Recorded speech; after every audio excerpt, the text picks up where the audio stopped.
سلام، من سارام. به کانال یوتیوب من خوش اومدین. امروز میخوام حرکاتی که برای حجم دهی پا و باسنم انجام میدم تو این ولاگ بهتون نشون بدم.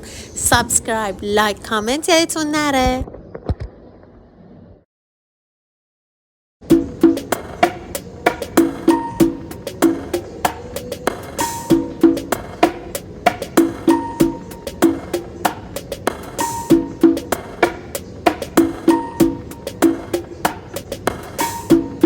این حرکت اسمش اسکوات ضربه‌ایه که خیلی خوبه. قبل از اینکه حرکات با وزن رو شروع کنید این حرکت رو انجام بدید، چون که عضلات باسنتون رو اکتیو میکنه.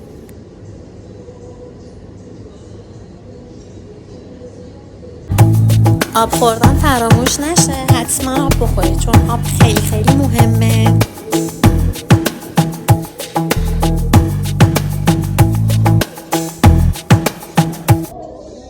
راستی اگر ملاکتون حجم دهی پا و باسنه حتما حرکات و آروم و تمرکزی بزنید. بین هر ست 1 دقیقه استراحت کنید و تون نزنید.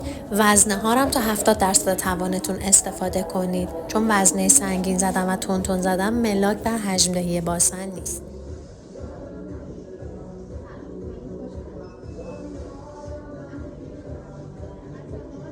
تو آینه نگاه کردن خودمونم که بعد هر ست اصلا جزو واجباته به نظرم.